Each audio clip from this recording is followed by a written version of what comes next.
Hey everyone, I'm Mark, And I'm Alex. and this is Final Stop for Final Fantasy Talks.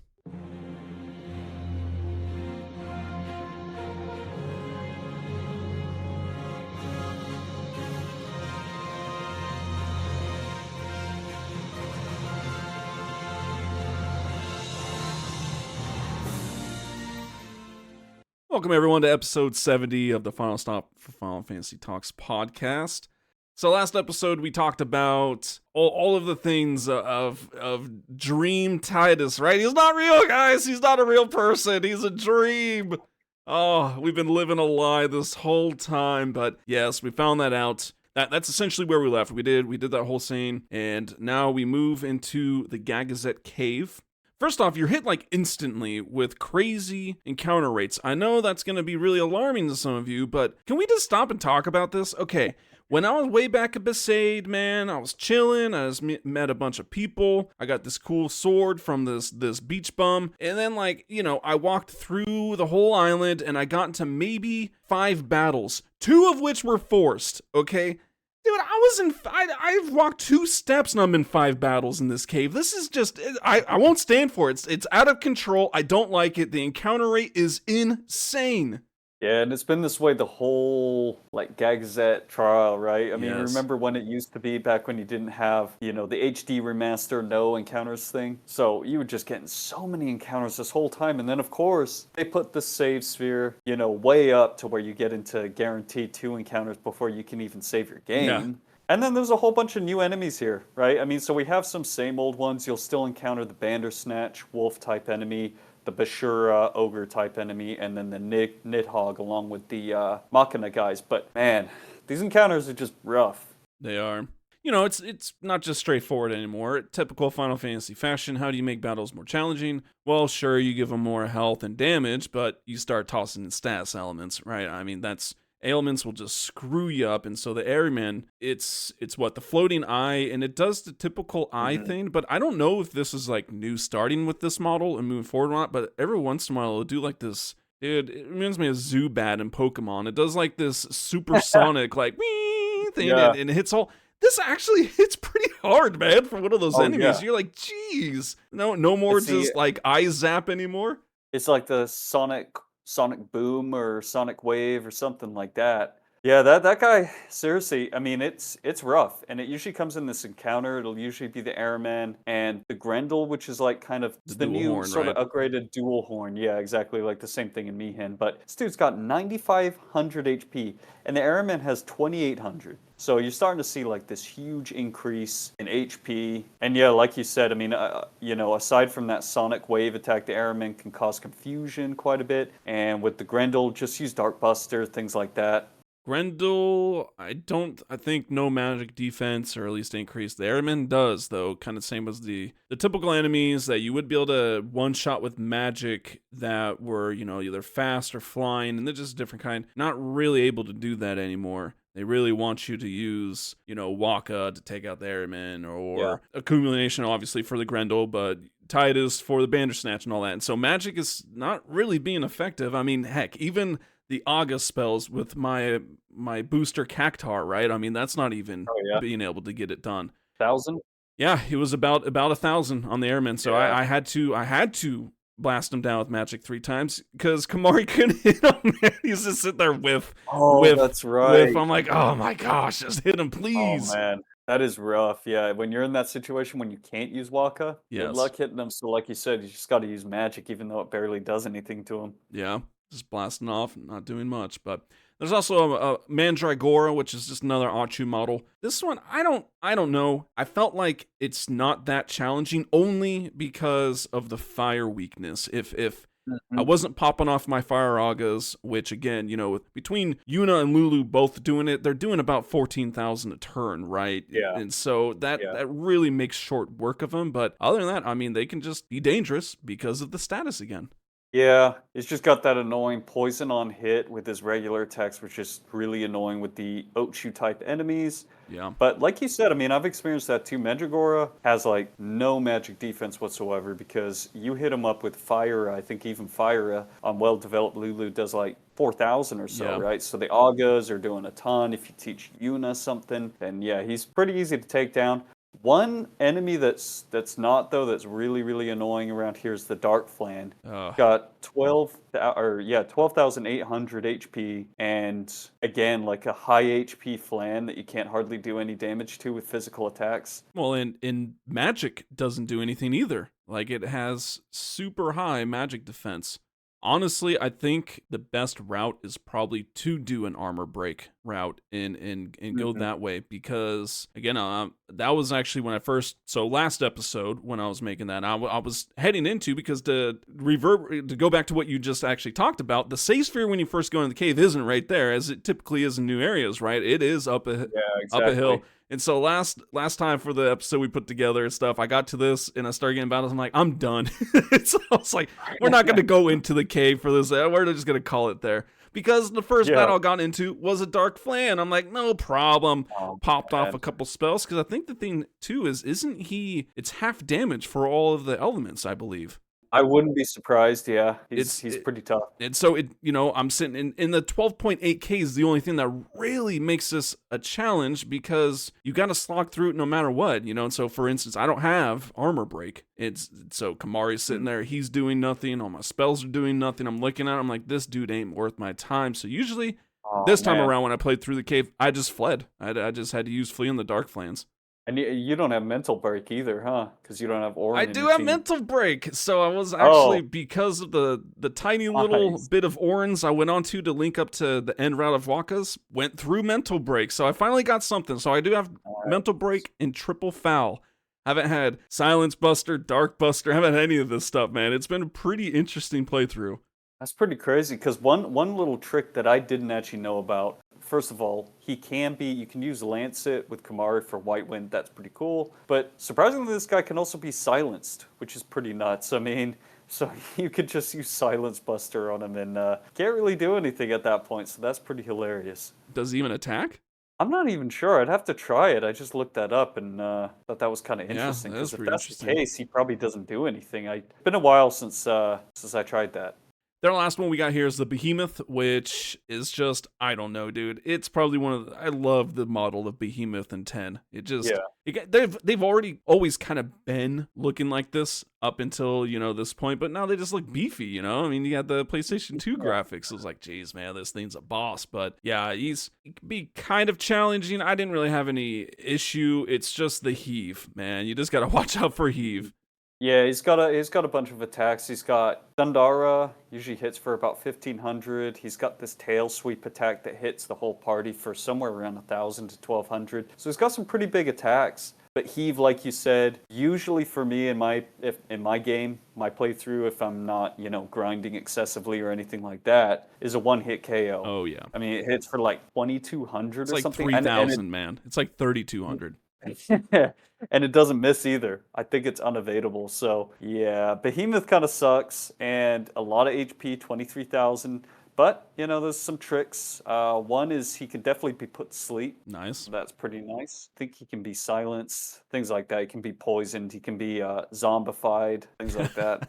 And if you do lance at him, you will get Mighty Guard. Of course, if you did all this with B-Ron and Yankee, you already got White Wind and Mighty Guard. But if you didn't, here you go. These are first, especially Mighty Guard, first time you can get it.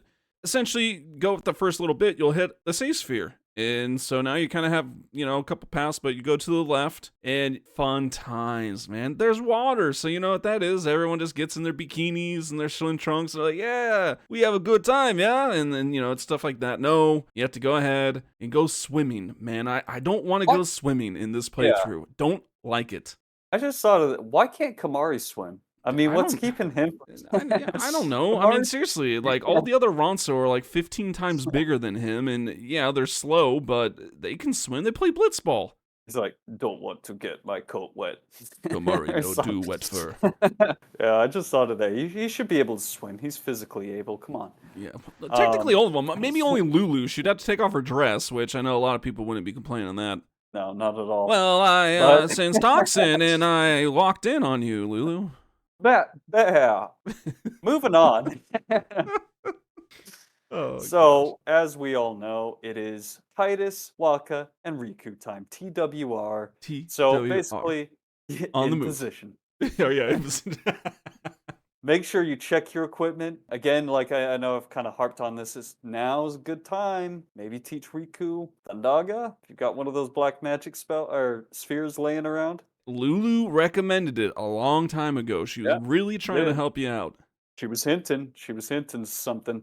And we got a whole bunch of new enemies here, right? So we got the male spike, which is basically like the shark type enemy. You skipped that Uh, first one on purpose, man. You're trying to make me pronounce it. oh yeah, good luck with that.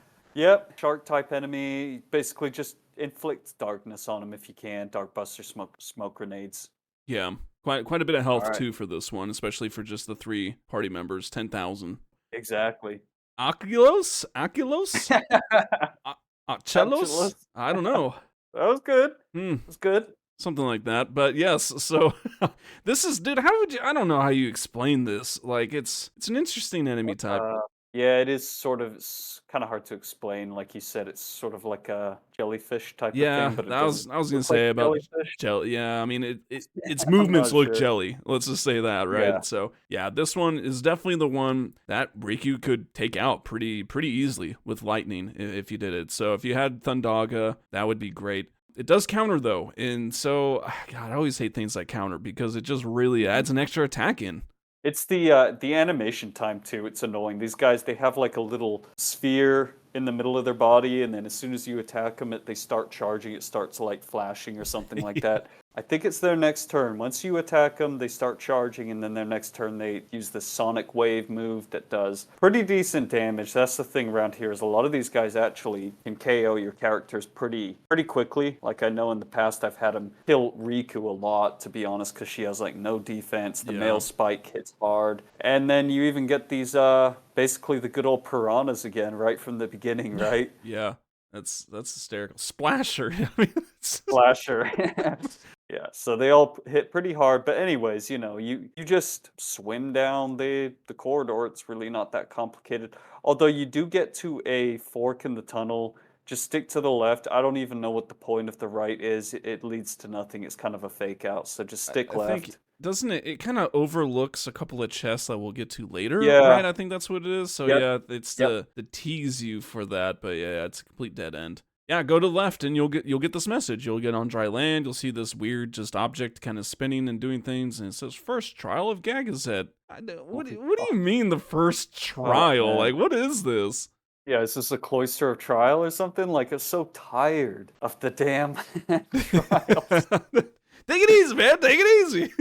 Oh Yeah. man, I feel like, especially the first time I played this game, I really started to get annoyed. I know we're getting to the end here, but they really start to do a whole bunch of these trials. This one's kind of annoying. You have to basically stand in a static position with Waka, and you got to just, throw the blitz ball at the center of the orb, basically, and it's got like these guards that are rotating around, and it's Yeah. kind of annoying.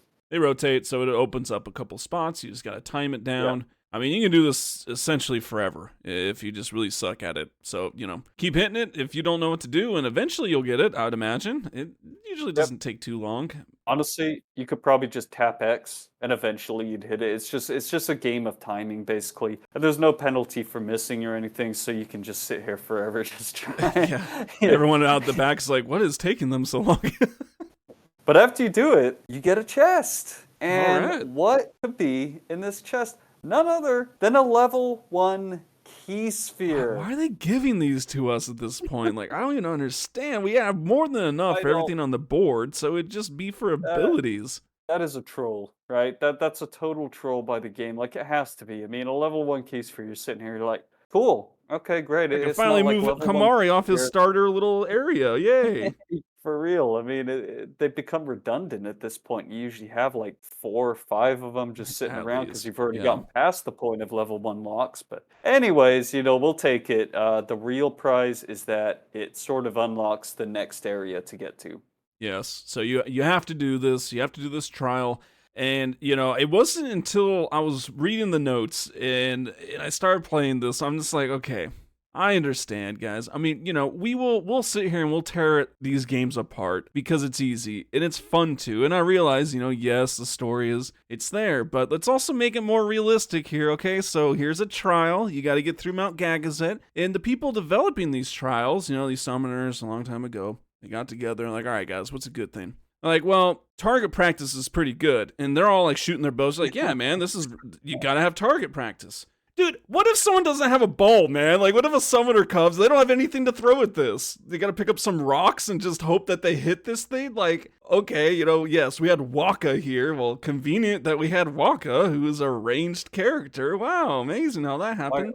Why not just cast a spell or something? Why not just walk up to it? Yeah, and why just don't have exactly? Tidus cut it with the sword or something like that. Plus, who resets these? Like, you win it, and then the orb stops. You get the chest. Who resets the chest? They go back there every once in a while. Like, oh, okay, yep, these guys picked up the level 1 key sphere. Got to refill it. Oh, got to put another one.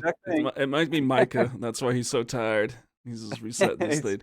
Well, and look, we know that, like, a bunch of summoners aren't making it to this point, right? We know that a lot of them are, like, it's a pilgrimage. They're dying on Mount Gagazet, they're doing all this. So we know it's not like every single summoner party is getting here, but, like, well, clearly there's been plenty that have gone past it. How have they done this? I mean, the last one was Braska. Well, he lucked out, man. He had freaking Jet. I'm the best. I'll take care of this Braska. He just did like a jet shot 3 on it and just like broke it to pieces, I mean, and not to go. I know we're rambling, guys, but not to go too far down the rabbit hole. Who would have swam in the original 3 out of Jekt, Orin, and Braska right there, right? If Orin can't swim today, he definitely couldn't have swam back then. No, and Braska's in like some giant dress, so that's not happening. Just funny stuff. So, without blasting a stupid trial that was clearly made for Waka, which obviously he wasn't around thousands of years ago, whatever. But you can now return. So as we mentioned, the new area unlocks essentially just the way forward. So you go ahead, go up some stairs again. Now you're left with another fork, and you're like, okay, so honestly, just keep going left is the thought, and you'll reach some more flooded passages. I will say, man, I got a game over out of the first pool. Oh, you did? There was no way I would ever be able to make it through that with Riku, Waka, and Tidus. I had to turn on no encounters, had to. And so went in, got back, started walking, got my first battle. I'm like, cool. Well, lo and behold, who do you think's in the lineup? It was Waka, Tidus, Riku. One shot dead, one shot dead, one shot dead, game over. I'm like, oh, well, I guess I need to remember to change the formation after all the pools, which, yes, you do. It'll just keep Waka, Tidus, and Riku in the lineup. And that's dangerous, too, because once Tidus goes down, and you don't even have any, you don't have He doesn't even know either, flee, so yeah, it wouldn't matter. So you don't even have flee, because you get that situation when you try to escape, they won't escape for whatever reason. They'll, like, be scared to leave the battlefield or something like that, so they end up just, it gets risky for sure. You got to remember, especially in your situation, you have only 3 developed players. It's nuts. That's pretty risky. It is very risky. So regardless, you go back into you go into the next flooded passage. You got the 3, you got to swim again, and I mean, seriously, I still don't know how we did it. I mean, we didn't, like, again, as we talked about, actually, I think it was even in the last episode, we didn't have a choice. There was just no encounter cheat, but it's just, man, it's gonna make you pull your hair out at this point. I just remember, man, I used to get so tired of getting KO'd when I'm trying to run away.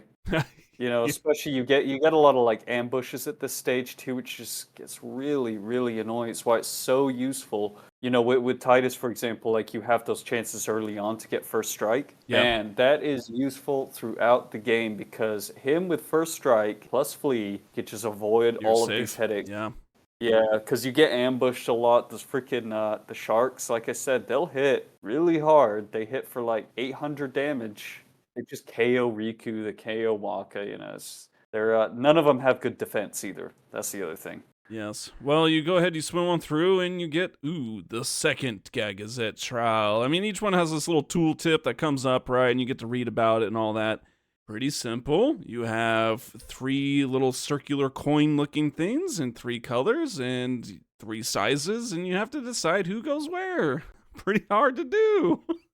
I mean, it's 1 out of 3, right? This really shouldn't be that difficult, especially compared to the last one, where at least you could be there for a minute. But I didn't really notice this. I'm pretty sure I didn't get this the first time I played this game. I probably just try to select it randomly. But Sure. the color of the node corresponds to the color of their sphere grid. If you notice, like when you when you move on the sphere grid, it highlights the route as a certain color depending on the character. So in this case, Riku green, Waka red, Tidus blue.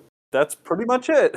That's it. Yeah, it's like, Yep. okay, cool. Thanks for taking up just 5 seconds of my time. Yeah, you just tell them where to go. The funny thing is, it's easier than the last one, but the reward is way better, right? You get a fortune sphere.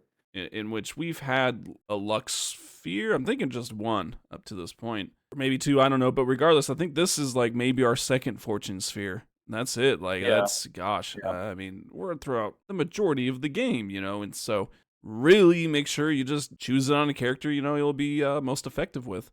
Yeah, exactly. Fortune spheres are so rare. Seriously, they're one of the hardest things in the game to get. And this is the other thing with that too. Not only put it on somebody who you're gonna be using a lot, to help with critical hits, maybe help to cut down on those ambushes, all of that kind of stuff. The other thing is, don't waste this on anything less than a luck plus floor. It's just not worth it. Like, there's a lot of luck plus one. It's so hard to get fortune spheres. It's just a waste to use it on something like that. Yeah. Well, there you go. Pretty good item. Okay.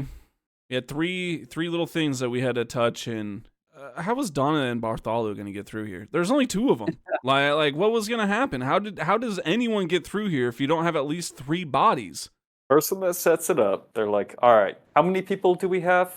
Okay, just 2. All right, yep. All right, just shut off one node and then have the other one like yellow and beige or something. Yeah, there's what? There's like the little bed guys in the control room above the cave entrance. All right. Guardian party of 10. Well, we only got 3 coins, so just activate the 3 coins. I mean, it's like, what is this? What if your favorite color wasn't green or red or blue? It's like, my spirit color's purple. Oh, sorry, you can't progress. Oh, my soul color's beige. Well, you can't, I don't have anywhere to go. Like, I mean, it doesn't make sense. It's to get through Mount Gagazet.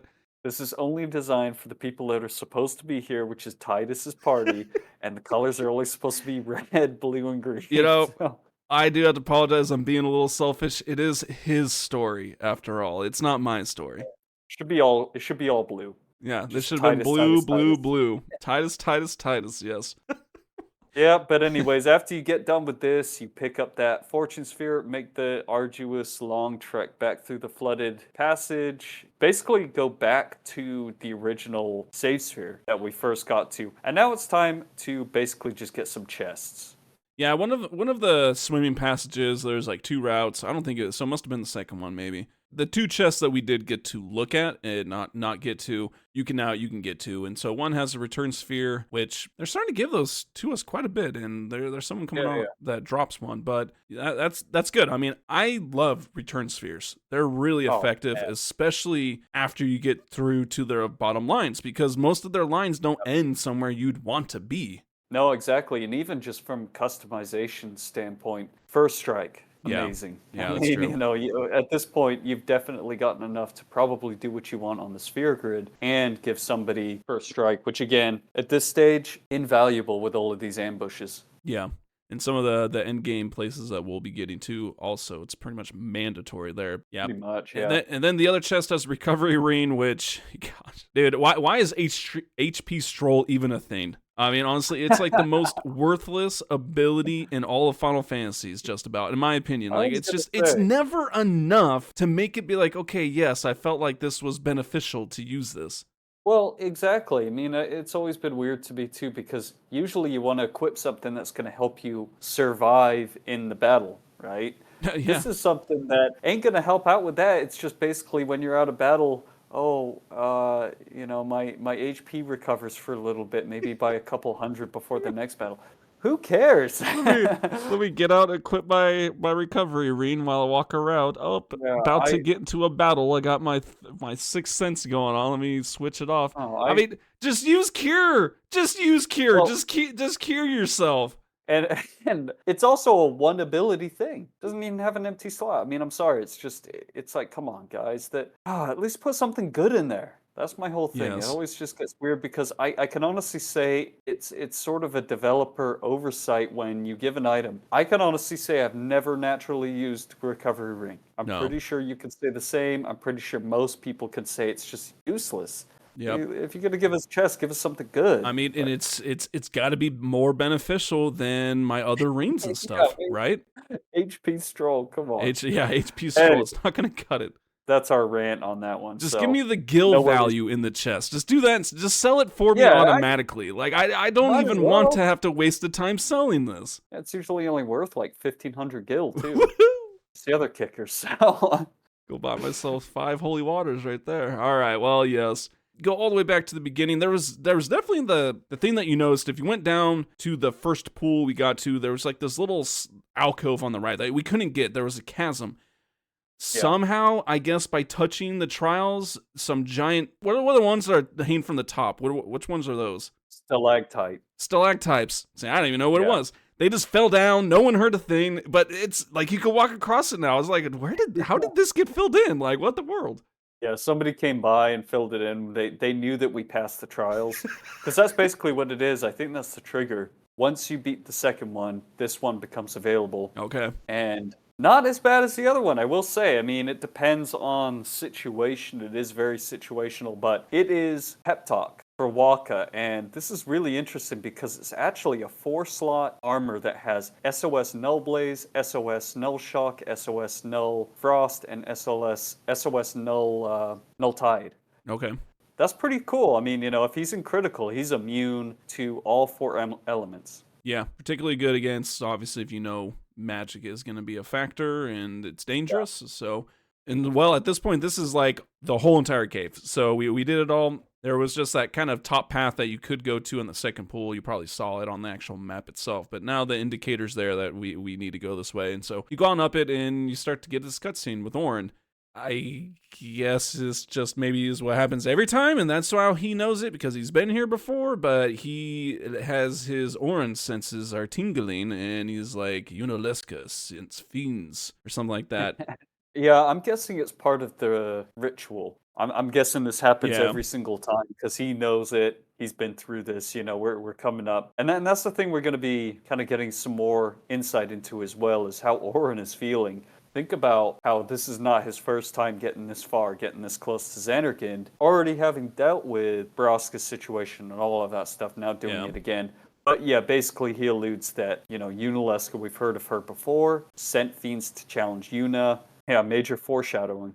Well, in Yuna, I think even asked, like, Unalesca lives? And he's like, no more than Micah and Seymour, but he says that she resides in Zanarkand waiting for summoners who are strong enough to prove themselves to go to her. That actually is a little bit more info than we've been given at this point. We know who Unalesca was from Seymour back in Guadasalami, but right now that was it. We just know that she was the one that kind of used Lord Zion, and she was the first summoner, and he was the first final Aeon kind of a deal, but we never knew that was it. And well, so apparently she's still there. Maybe in this time she's figured out how to sew herself some clothes. Wouldn't hold my breath. But, she's clearly staying busy sending fiends. And so, why is everyone not dead? Like, everyone's just dead in this game. Spira's just like, oh, you just die? Oh, well, continue on. No big deal. What is it? Summoner's job is to send people. These summoners are terrible. No wonder Zanarkand lost the war. Dude, they suck. No one's doing their job. They're just letting the Machina do all their jobs all day long. Yeah, Spear is basically the land of I see dead people. Yes. Constantly. It's like everybody's secretly dead. But at least they're not suffering. It's like, hey, you want to know a surefire way to find out if somebody's actually unsent? Take them to the far plane. Just start spinning a stick around and see how they respond. Whoa! What are you doing? Hold on. Wait, hold on. Disappearing. Stop. I gotta say something first. Yuna's like, oh, okay.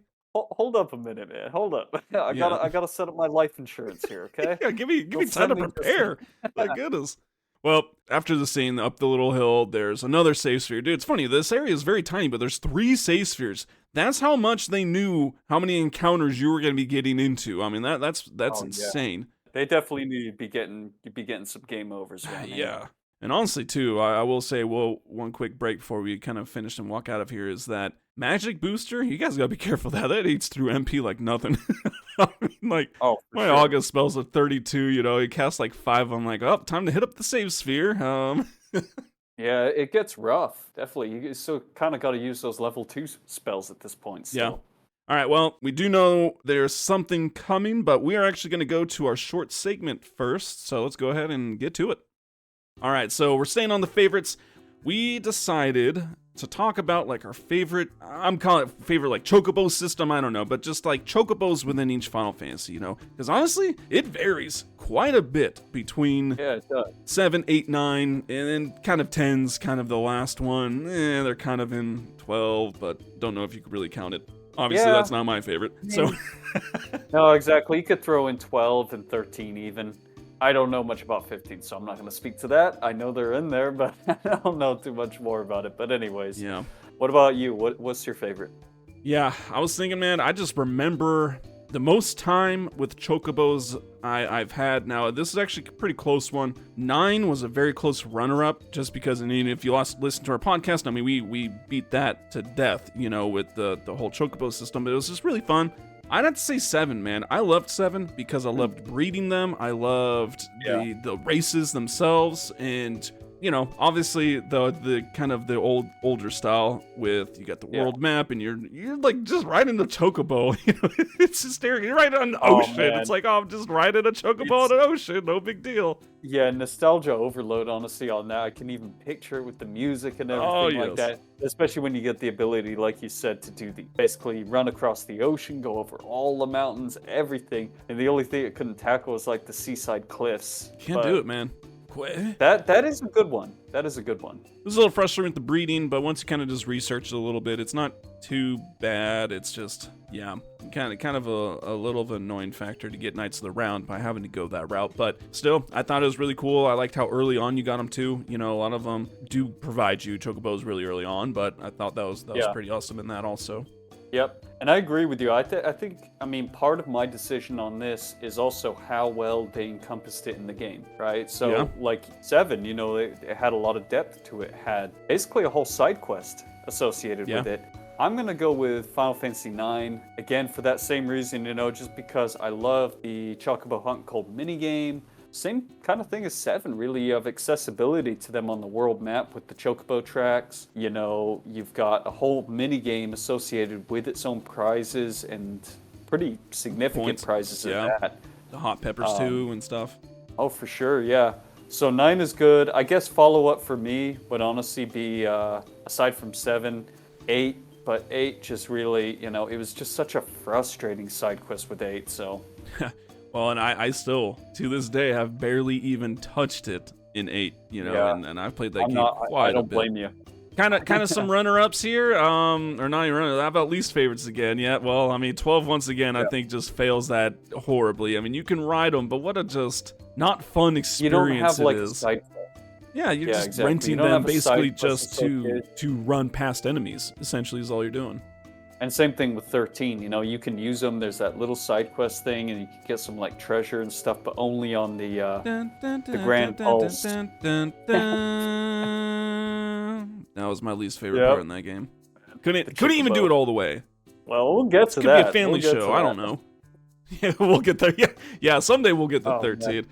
All right, well, that was our favorites. So the favorite chocobo system, mine was 7, Alex's, his was 9, and yeah, pretty awesome stuff. All right, let's go ahead and get back to the walkthrough. All right, man, so here we go. Walk out of the cave, you know, you can see it's clearing. Orin, it comes. Dude, the thing is standing there. It's already here, man. We're the ones that arrived, if anything. And that was just my little tidbit there. It's like, he's standing there. It's a giant dragon, man. It's like the one thing he said the same thing with Evere Altana. Yeah, it comes. Or I think just Evere, yeah, basically it comes. And then, yeah, it's kind of funny because they just run out of the tunnel and then it's like, does the little zoom in thing where you're getting into the boss battle. Oh, yes. You know, like that. Yes, and you see his feet there already. And yeah, this guy, it's just one of those giant dragons and Sanctuary Keeper. Pretty cool model, man. I really like this boss. Yeah, it is pretty awesome in this one, honestly. It kind of reminds me of like the Final Fantasy 10 or Final Fantasy 12 dragon type worm enemies. Yeah, they got the kind of rings around them and all that. Yep. This guy is a beast. 40,000 HP. He's got really dangerous attacks. Status effects are a big deal in this battle. Yes, we are met with a new one called Curse. We've never seen that one up to this point, and so honestly, I think he does what? He always starts the battle with photon wings, if I'm not mistaken.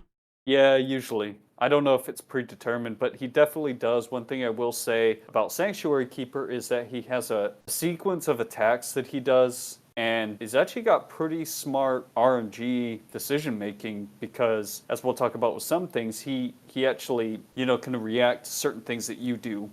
And so, well, let's go ahead and talk about photon wings. Mine, he started out with it.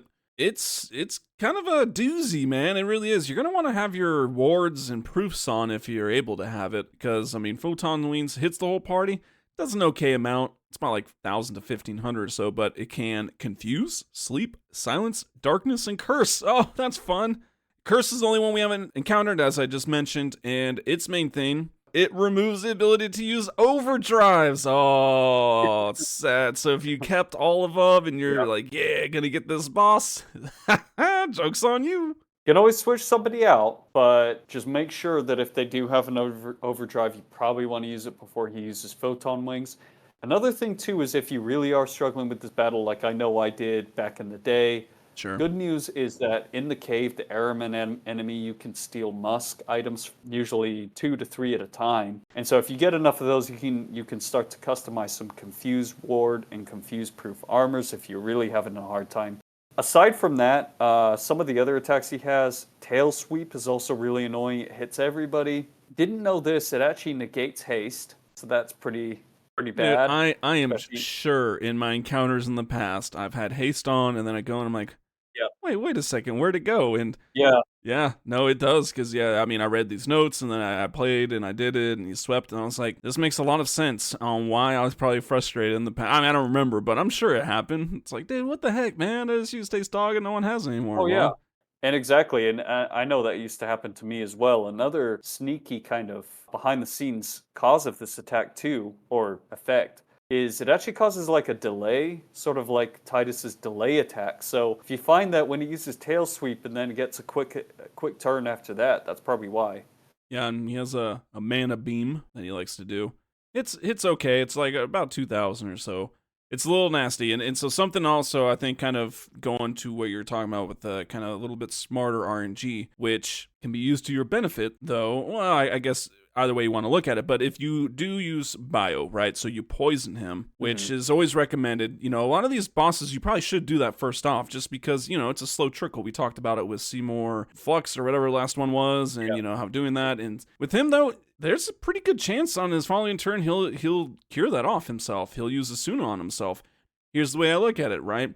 Bio doesn't do any damage, so while you are removing the boss's turn for him to cure poison, you are also not doing damage yourself, right? So I guess that's the kind of way I was looking at for this. I was like, because I kept putting it on him over and over again, because chances are, and it was one of his following turns, he would just use Asuna. And I would rather have that than be getting, photon winged and all these other things, right? I mean, I would just rather him go ahead, cure that off. I could care less about the poison. I just don't want to be confused and put to sleep in all this.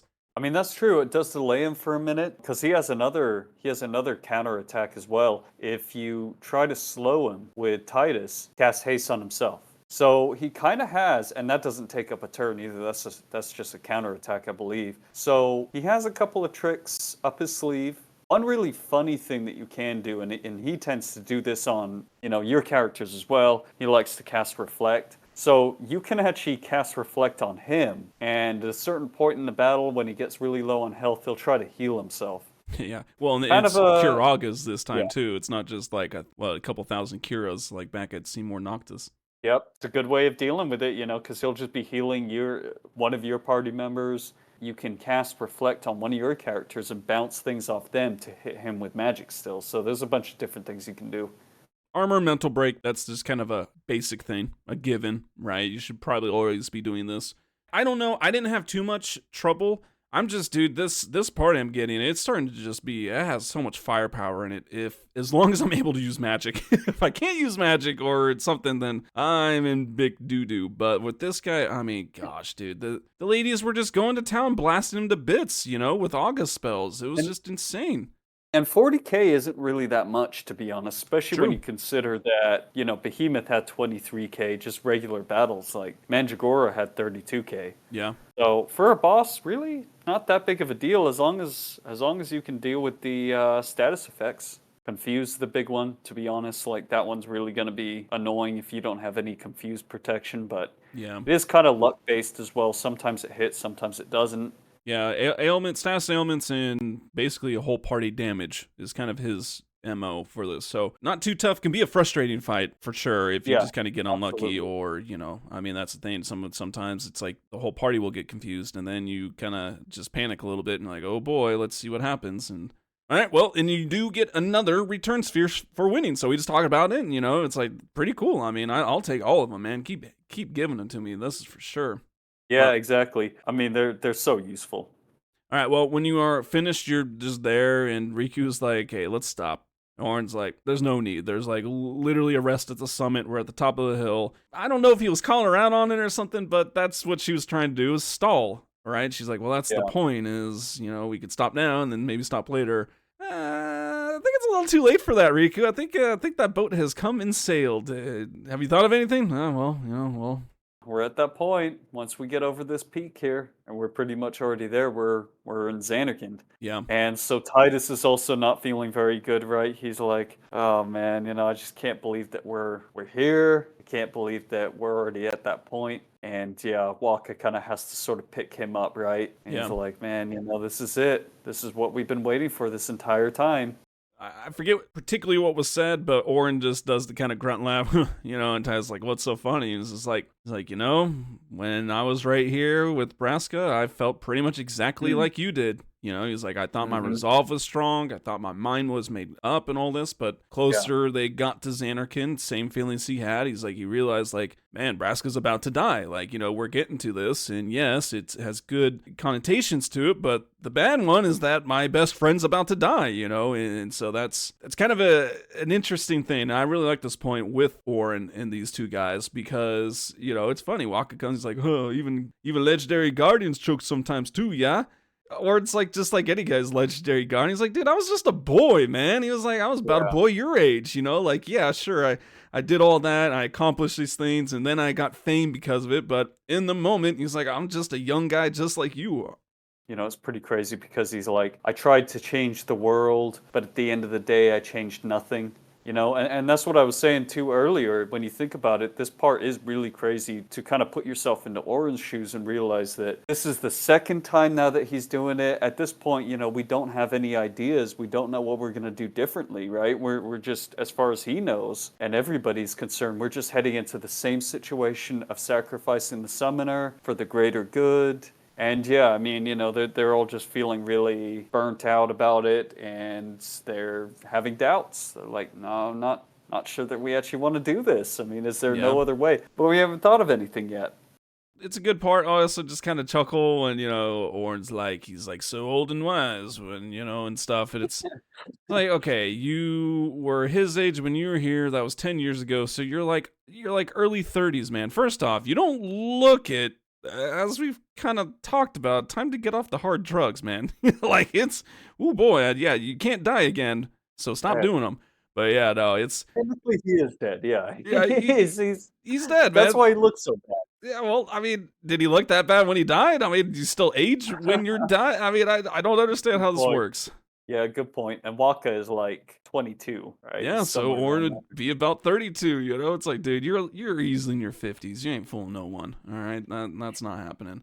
All right, well, you move forward a little bit here. You keep walking, and then the cinematic just starts playing in the background. Eventually, it's what it is, and hey, surprise, Zanarkand's destroyed. It's that. like, Yeah. oh, they But weren't this lying, Tidus. That's for sure, man. Yeah, this part's such an amazing scene, though, right? It's like a sunset, so it's this beautiful orange glow on the side of Mount Gagazet, and they're standing there, and it's a pretty cool part in the game, honestly. After all, this long journey, all the random encounters and everything like that, Yeah. all to get here. And yeah, basically Titus is like, hey, this is Zanarkand, the city destroyed for 1,000 years, a city I had to see with my own eyes.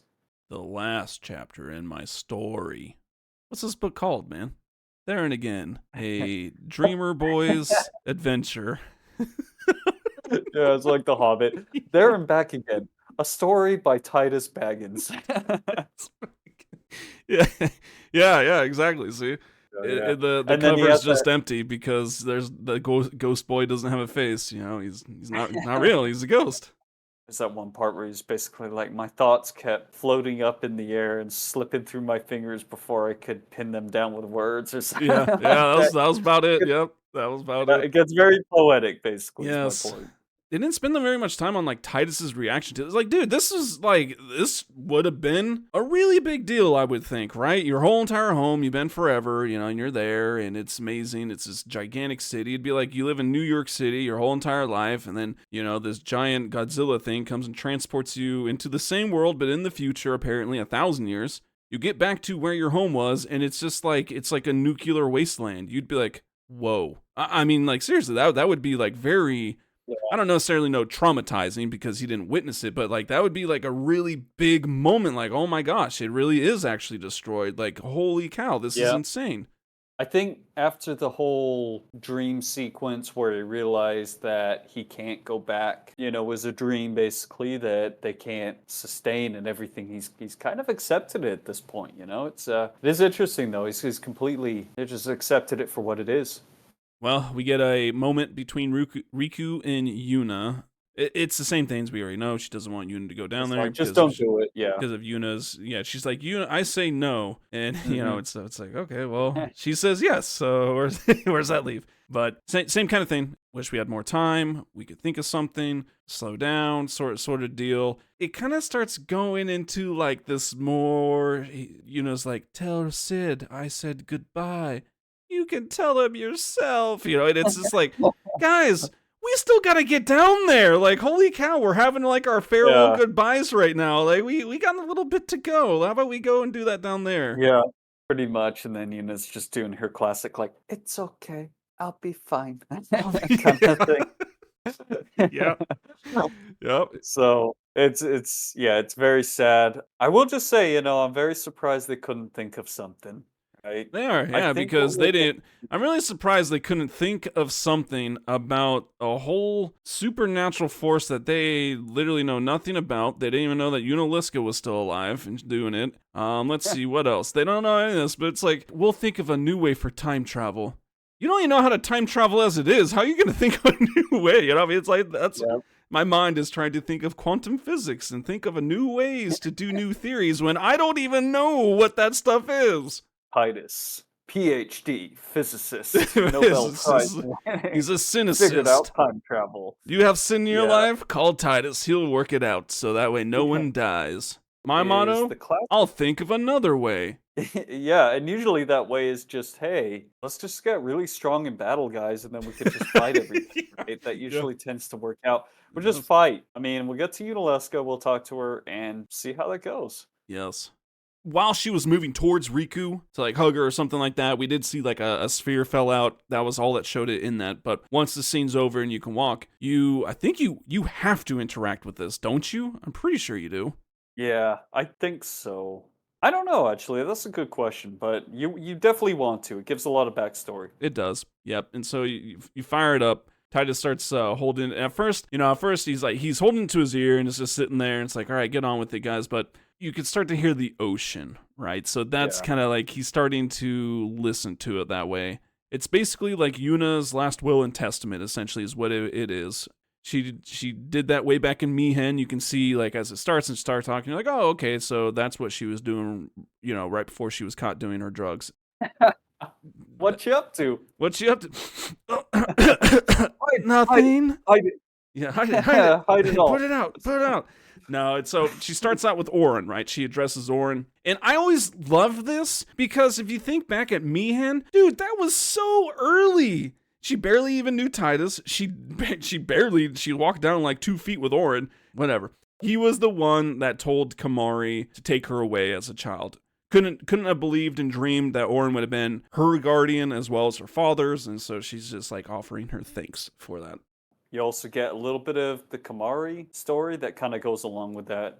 Basically talking about her experience in Bavel when Braska had killed Sin and brought about the calm, right? Everybody was celebrating and all of this kind of stuff. And it was late at night. She couldn't sleep. She started wandering the streets. Kids, if you're listening, do not do that. That is a really bad idea. Do not just go wandering streets late at night when you're 7 years old, okay? PSA. Not good, especially in today's world. All right, so anyways, but Kamari just happened to be there asking for the daughter of Braska, and it's like, oh, what a coincidence. That's her. Yeah. It was the wish of a man facing death. Okay, I Ooh, still okay. do not think, man, it's been a while, because I think it was like, Thunderplains the last time we talked about this. Yeah. We don't know the Orin's dead, right? We still don't definitely, it hasn't been Not said. definitively, yeah. Yeah. Yes, exactly. So this is even more into that. If we keep building this a case that we're going to present to Orin, hey man, this is how we know you're dead. This is part of it, right? Was the wish of a man facing death. So even Kamari knew that Orin was about to die. You could tell, man. He could smell it on him. He was was like, about to dang, die. dude. How are you right here right now? He was already half zombie at that point. But Yeah. one thing I do like about this, though, there was a funny part at the end where she goes, and I always liked your broken horn. It's like, all right, that's... Calm down. It's like saying to somebody, don't I do always that liked to a guy. Don't just belittle him more like that. Just imagine your friend, though. It's like in your will. It's like, I always liked your broken arm. Yeah, I always liked Very your missing teeth. Hornless. Hornless. He was. Well, Yuna liked it, apparently. She addresses Waka and Lulu. She's just basically talking about how it was great growing up with them and playing with Chapu and all this, and how they tried to stop her to be a summoner. She loved that even more, essentially, because she knew that they truly cared about her like that. And she was like, we were like brother and sister. No. Yeah. I think you were my brother and sister. It's like, well, yes, pretty much was, right? I mean, you don't need to be related. You don't need to be by blood. They can be your brother and sister. So, well, in a village of like what, 10 people? pretty much all your brothers and sisters. Yeah, they're all homies there. But there was a funny part of there too, right? Where she goes like, I even liked when Lulu used to get mad at me, and I even liked being scolded by you, Lulu. Yeah. Really? Really? Like yeah, really. I bet you Lulu didn't like that. She came, wipe that smile off your face. And then she addresses Tidus, but we can't say the name because, some various names you could have named your character were maybe like Dirt Muncher, Lady Killer, some explicit... Shuyin. Could have named him Shuyin, right? And really linked it. You could, Original. you could have named him Mousepad. I don't know. You could have named him anything. It's like, oh, and then there's you. Me? Like me? Mark? Me? Ooh. Dude, I'm in this The girl's star middle. player of the Zanarkand Age. Star man. player. Well, that disqualified me instantly because I'm not that. But they didn't know each other very long for then. She does highlight that. But she kind of is like, so this is how it feels. Hey, You are. I like what she... I am. Gosh, man, apparently she fell completely in love by this point. Yep. So that's why she's like, this is how it feels and all this and all that. She basically, exactly. She's like, it's a more amazing feeling than I could have ever imagined, or something along those lines. So, she's in love with a ghost. Dude, she's a freak, man. This lady's a freak.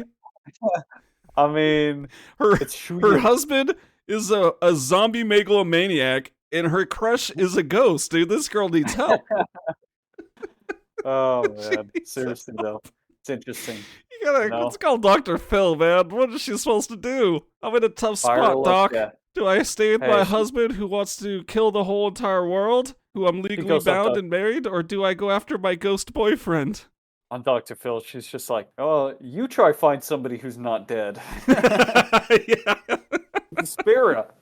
Oh, man. Well, and, Riku's actually not even in this because she wasn't part of the party then, so, dude, she doesn't get any of the possessions. We're splitting it up among us. She doesn't get anything. Yeah, she doesn't exist yet, as far as we're concerned at that point in the game. So, unfortunately, she doesn't get a mention. Unfortunately, she was added way too late in the game. Yeah. Well, it's just like that. I mean, it ends the way we know, Tidus, what's she up to, kind of a deal, and that's that, and that's like literally that, because now you can just go ahead and walk, and it puts you into the next screen. It's a very narrow path, incredibly linear, but the whole point was to just showcase more of the ruined Zanarkand city, right? As you go down, you just kind of, it goes into what you've said this whole entire series of, like, anything metal-based is apparently stone, and this just is the epiphany of that, because you got all these buildings, and it's like, dude, what kind of Egyptian slave trade did they have going on here in which they built all this stuff out of stone? Like, oh my gosh, these buildings are skyscrapers. We're in the clouds, right? We're literally on top of a mountain, and we got buildings in eye with us, and it's like old man out of stone. People let the machina do the work. All They played day. all day. It was very easy back then. I guess it was. It is pretty cool, though. I mean, cool. the ruins themselves, it's just like gives you the scope of it. It's just like, wow, you know, like, yeah, this was a giant city. And it's the sunset and everything too, right? It's very symbolic of the fact that, yeah, we're really getting to the end here. This is it, you know, we're in Zanarkand. I mean, this is what I actually really like here is I like 10's story quite a bit, you know, in reference, but I kind of like how they did it like this, right? So what do you know? Hey, we're back at the first scene of the game. Like, and it's not like, oh, we're back to this. No, like, it starts playing the first scene of the game again, right? You know, you get to this part, and it has the whole hand on the shoulder, listen to my story. And so you will kind of get this now. It's like, oh, we've literally been playing this dude's story up to this point. Like, so everything that's been happening and all that, they're talking about it, right? And then, because after that, it goes now to where we're at, and they're around the campfire, and Ted's like, oh, well, but wait, there was more of this or something like that, right? And I love the way he says that too. He's like, hey, wait a minute, guys, there's more. There was the time, and then Yuna just is like, I think we've talked enough. You know, we're done here, dude. We've covered everything. We covered all the boss battles. We covered all the random encounters. We talked about all the enemies. We did this all. Like, we literally were there with you, guy. Like, why are we recapping all this, you know? Like, I really kind of like that. I think it's pretty cool because it's like, you know, essentially up to this point, we've just been playing out the past. And now we're kind of like in live, so to speak, you know, like we're right here. Yeah. There's no more recaps. There's no more internal dialogue. That's also why we've been kind of getting that internal dialogue. Yeah. And so it's from here on out, now we're playing what happens. And there's no more of recapping or analyzing or adding in little tidbits of info or anything like that. And I think that's pretty cool. I liked how they did that. That is actually really cool. I mean, exactly. From the very beginning, you don't exactly know, you know, he starts off with that, like, listen to my story. And yeah, it is kind of crazy when you think about it. So this whole time that we've been playing through the game, the tens of hours, you know, I'm sure at this point the game clock is probably at least like, what, 20 hours or so maybe. And he's just been basically retelling all of it. Here we are about to basically finish up here at Zanarkand. That's pretty much what Yuna's like, I think we're done for now, and let's go, essentially. And that's what it is. They're like, okay, so, yep, that's it, let's go. And so now it's like pitch, or it's been dark, you know, and all that, and there's that safe sphere, and of course, the Zanarkand music is starting to play, so you get that. We'll definitely be touching on that a little bit more, but that's it. All right, well, we'd like to thank you all for hanging out with us, listening to the podcast episode. We really do appreciate it. You can check out our website, finalstopfinalfantasytalks.com, for just a little bit more of info and tidbits of stuff. And yeah, just make sure you check us out on some socials, Instagrams, where we're at. Yeah, exactly. All right, well, we'd like to thank you all again once more, and we'll see you in the next episode. I'm Mark. I'm Alex. And this is Final Stop for Final Fantasy Talks.